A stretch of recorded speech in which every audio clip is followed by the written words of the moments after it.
alyansa ay isang mapanganib na pagsasanib puwersa ng isang administrasyong walang kakayahan, mga elitistang liberal at mga tinaguriang makabayan na ang tunay na hangarin ay manatiling mahirap ang taong bayan.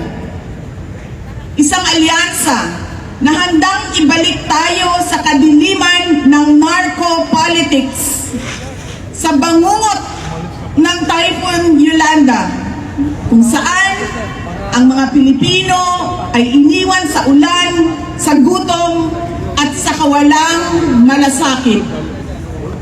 Ito ang alyansang muli nais nating alipinin gamit ang kahirapan, kasinungalingan at kapangyarihan. Sa May 12, bumoto tayo ng may buong dangal. Bumoto tayo ng may tapang. Let us show the world that no amount of vote buying or cheating can suppress the fury burning in our hearts. Time and again, you have heard me say, God save the Philippines. Ngayong Lunes, bumoto tayo ng diretso and let us all save the Philippines. Ako si Inday Sara Duterte, isang botante. Syukran.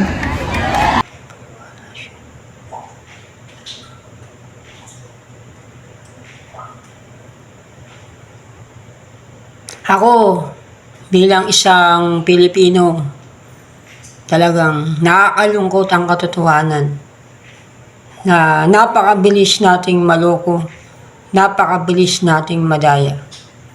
Noong 2022, ang daming mga post, ang daming mga vlog na parang yayaman na ang Pilipinas pag si BBM nanalo. Ang daming mga nagkwento, kaya sumayaman daw ang Pilipinas sa Amerika. Nagagamitin kapag nanalo si BBM, pero nasaan? After 3 years, wala. Tapos itong taong ito, nagsasalita, akala mo kung sino. Ha?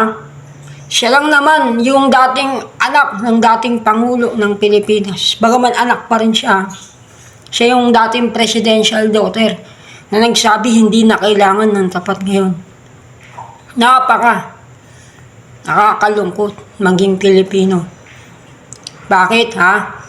Biruin mo. Ha?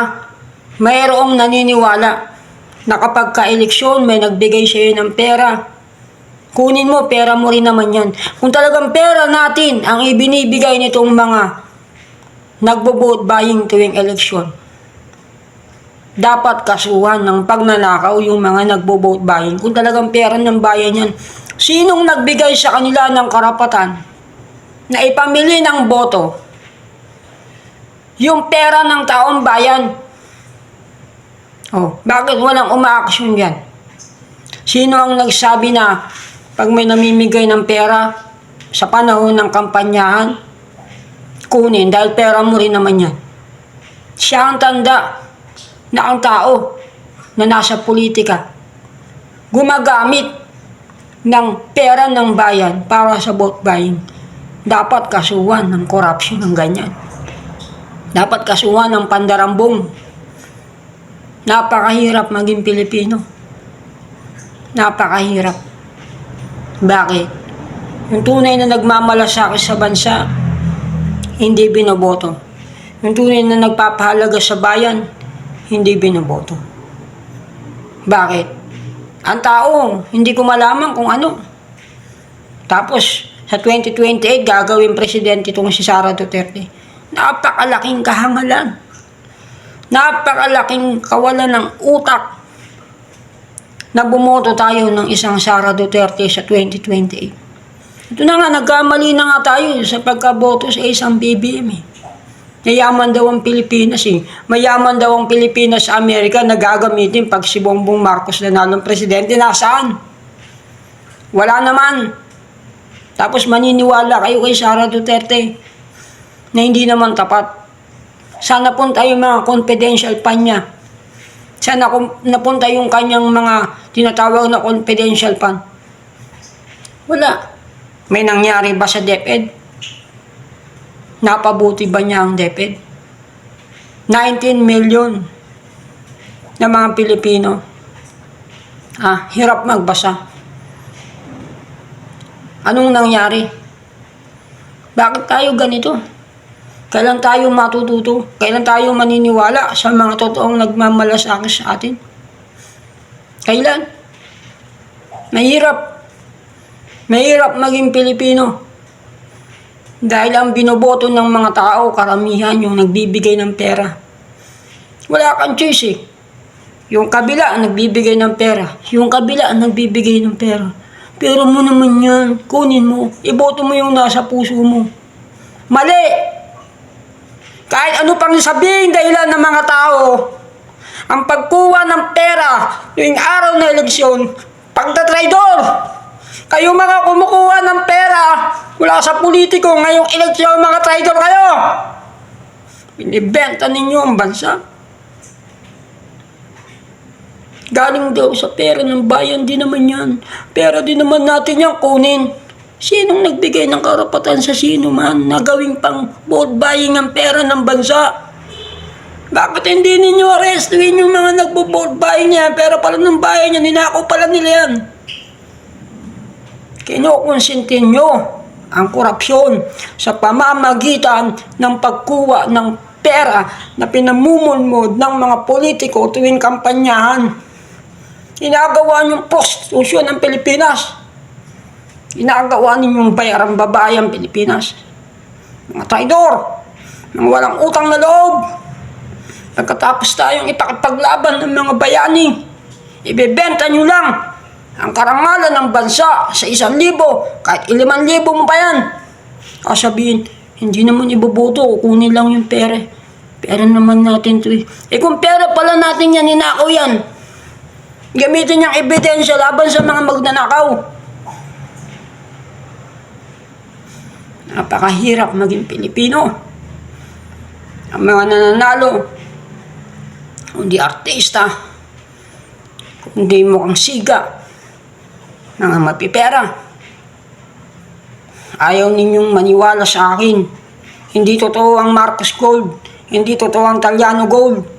Hindi totoo ang mayaman ng Pilipinas sa Amerika. Yung sinasabi ni Sara Duterte, hindi yan totoo. Kung may totoo man dyan, hindi yung kanyang salita, yung pinapakita niyang layunin, hindi totoong pagmamalasakit sa bansa yan. Ang totoong nagmamalasakit sa bansa, pag ikaw botante ka, kahit piso hindi ka tatanggap sa politiko. Yung anak mo, papayag ka ba? Yung anak mong babae, isa lang sa prostitution. Pero pinagbibili mo ang bansa. Traidor ka. Wala kang puso. Wala kang utang na loob. Hindi ikaw ang nakipagbaka sa mga Kastila. Hindi ikaw ang nakipagbaka sa mga Amerikano. Hindi ikaw ang nakipagbaka sa mga Hapon. Pero kung makatanggap ka ng pera ng mga politiko, tuwing kampanyahan, traidor ka. Napaka-traidor mo. Kahit sabihin mo pang pera din natin yan. Pera din ang bayan yan. Inakaw yan. Hindi mo pwedeng tanggapin ng nakaw. Ang tumatanggap ng nakaw kung nangungusinte sa magnanakaw. Malapastangan kayong lahat. Salamat kayo, wala akong pera. Kung may pera ko, ipapakulong ko kayo, mga hayop kayo. Mahirap maging Pilipino. Lagi na lang ako nababaste dahil pangit ako. Akala ko kaya kong pagtawanan kayo, mga demonyo kayo. Dahil sa pagboto ninyo sa mali. Mahirap palang tanggapin ang katotohanan. Ako ay nasa bansang hindi ako minamahal. Malapastahan kayo. mga traidor, mga kriminal, mga walang puso. Eleksyon na naman sa Lunes. Ibebenta nyo na naman ba ang ating bansa? Maniniwala na naman ba kayo sa mga dila ng mga sinungaling? Gagawin nila ang lahat para makuha lang ang ating bansa. Habang tayo ay busy sa eleksyon, tinatambakan na ng mga Chinese ang ilang bahagi ng West Philippine Sea sa pamamagitan ng buhangin na galing din sa ating mga baybayin. Sa pamamagitan ng tulong ng mga traidor na mga nasa LGU sa ating bansa. Ang hirap maging Pilipino. Kakampi ng mga kampi, hindi. Kalaban ng kalaban. Kalaban ng kakampi. Pisit na kapalaran to. Kahit saan ka pumanig, mali ka. Pisit na kapalaran. Hindi ko alam. Sa nakakapanood nito, kapag ikaw tumanggap ng pera mula sa politiko, galing yan sa nakaw. Ang tumatanggap ng galing sa nakaw, kumukunsi sa magnanakaw. Pag bumili ka nga ng cellphone, naninakaw mali na. Tumanggap ka pa ng pera mula sa magnanakaw. Mali yun. Kahit ano pang gawing dahilan. Kesyo pera natin yan. Nakaw yan. Kahit maboto mo pa yung tama, traidor ka pa rin. Bumoto ka ng nakaw na cellphone, bumili ka pala, mali pa rin yun. Yung cellphone ng kapatid mo ninakaw, bilhin mo. Mali. Ang mali ay mali. Kailanman hindi magiging tama ang pagtanggap ng pera tuwing campaign period. Kailanman hindi magiging tama ang pagtanggap ng anuman na pabor sa panahon ng campaign period. Ewan ko sa ating bansa. Gusto niyong magdusa tayo? At lalo pa tayong magdusa. Maniwala kayo kay Sara Duterte. Maniwala kayo kay Bongbong Marcos.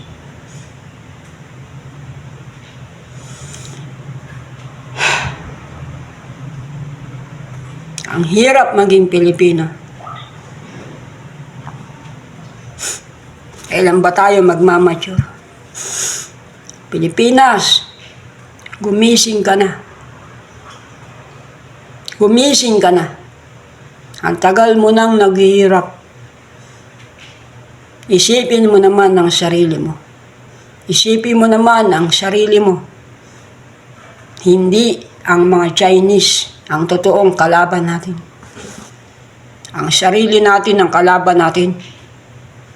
Mga Pilipino rin ang dahilan kaya nakakahakot ng mga lupa ang mga Chinese sa panahon ng 2025 midterm election para itayo yung isla nila sa West Philippine Sea. Mga traidor, tayo ang tunay na kalaban. Hanggang hindi tayo nagkakaroon ng self-control, hanggang hindi natin nalalabanan yung sarili natin, hindi tayo lalaban. Yung tunay na nagmamalasakit, binabaliwala natin. Yung tunay na nagpapahalaga sa atin, binawalang halaga natin. Si Jose Rizal, muntik-muntik niya nang sunugin ng Noli Me Tangere. Walang suporta ng bayan. Ang El Filibusterismo, muntik-muntik niya nang sunugin. Walang suporta ng bayan. Pero nang nagtagumpay siya, niliwalhati natin si Jose Rizal. Na parang sinuportahan siya ng bansa. Tapos, tuwing eleksyon, binibenta natin ang dangal ng bansa. Mga traidor, kayong lahat! Kahit ano pang gawin yung dahilan, Kesyo pera natin yan, mga traidor kayo. Ang pagnanakaw ay pagnanakaw pa rin. Kahit pa gamitin sa vote buying.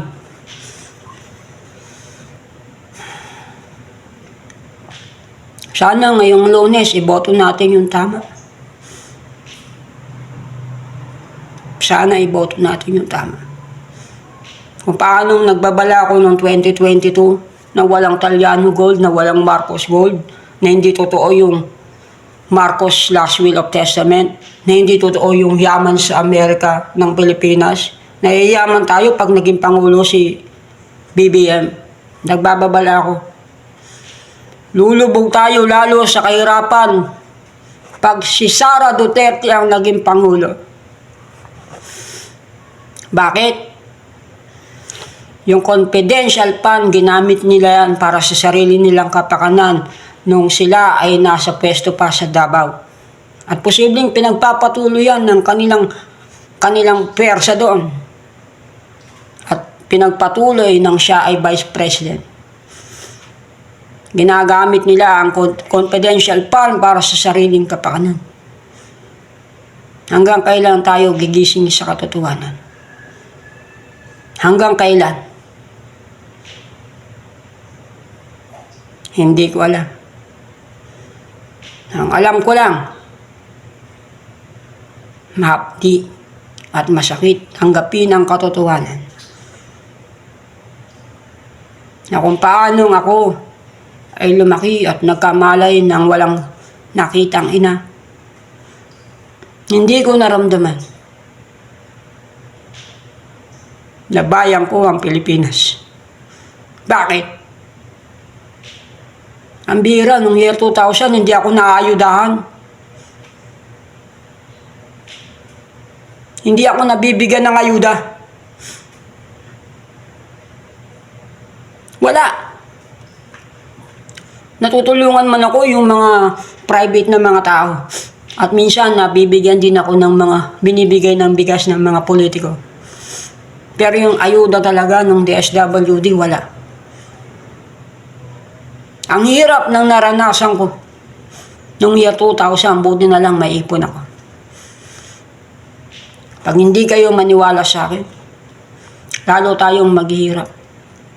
Ano man ang gawing dahilan, sabihin man nilang pera natin yung pinamumunbod ng mga politiko pag campaign period.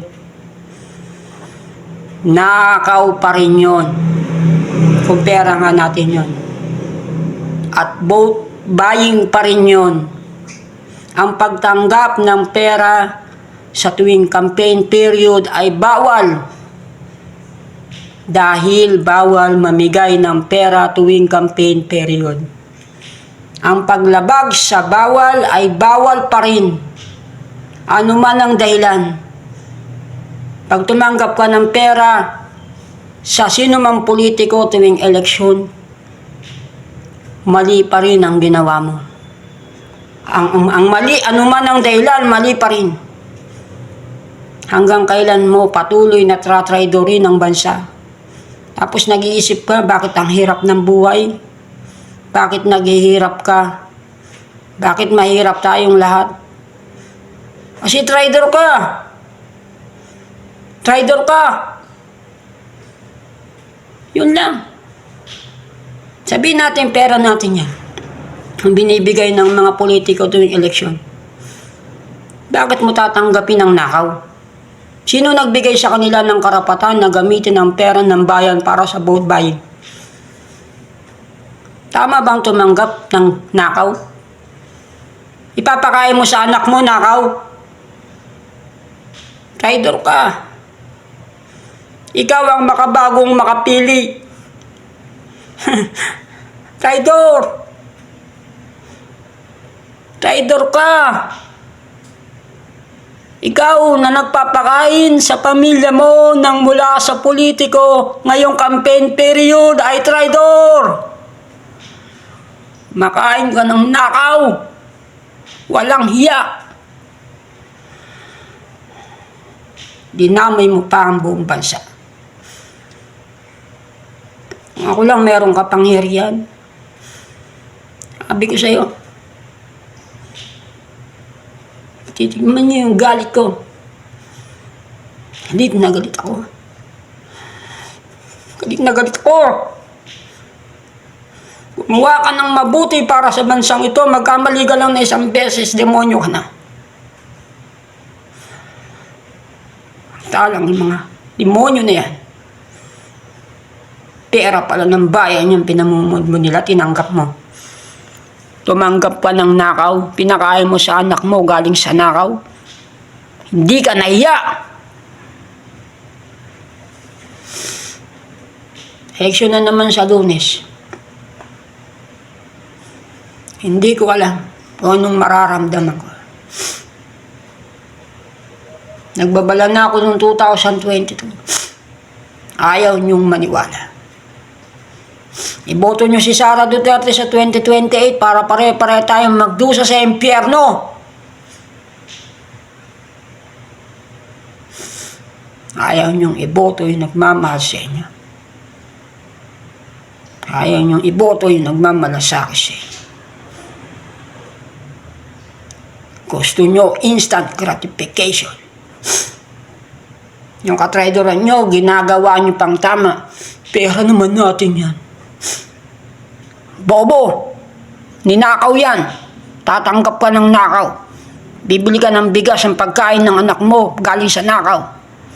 Mali yun! Mali yun! Ang mali-mali. Nagawa mo pang tama.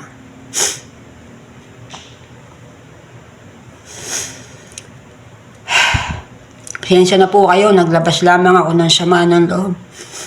Hindi ko magawang sumigaw at ilabas yung tunay kong nararamdaman dahil may mga kasama ako dito.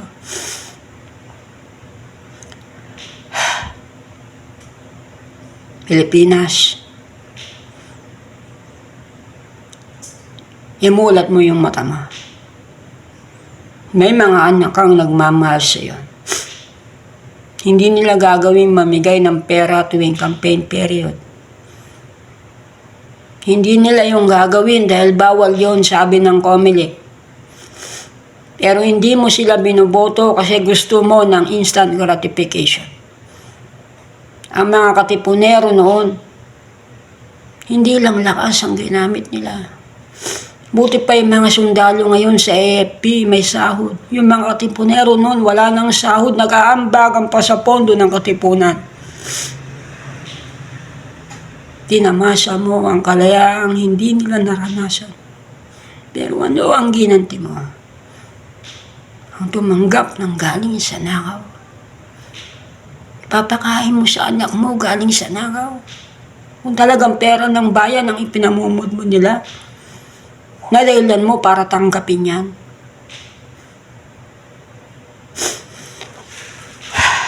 Hindi ko alam kung ilan ang manonood nito. Pero sana makaabot sa buong bayan. Sana makaabot sa lahat. Pakiusap. Bumoto naman kayo ng tama. Manindigan naman kayo sa tama.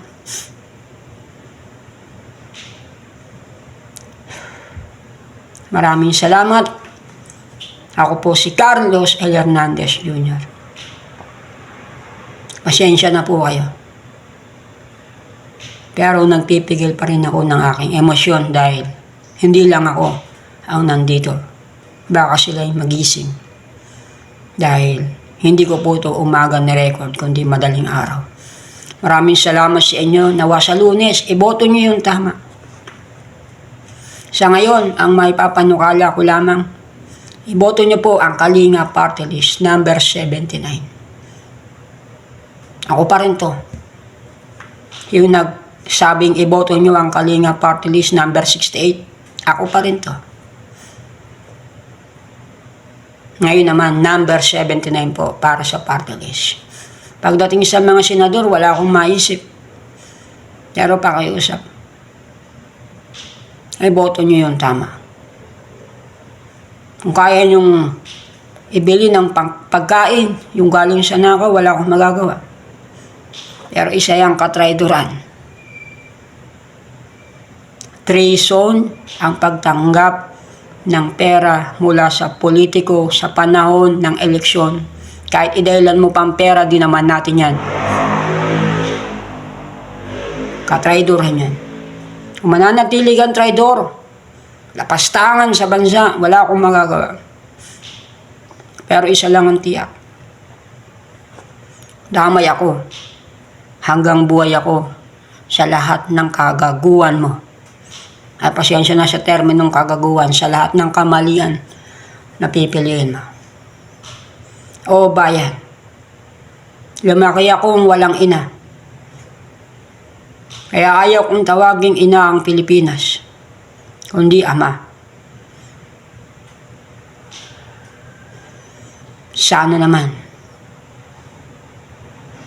ngayong Lunes, bumoto ka ng tama. Hindi prostitute ang Pilipinas para ibenta mo. Bigyan mo naman ng dangal ang bansa. Bigyan mo naman ng dangal ang mga bayaning nagbuwis ng buhay para sa atin. Makonsyensya ka naman. Ako po si Carlos L. Hernandez Jr. Marami pong salamat.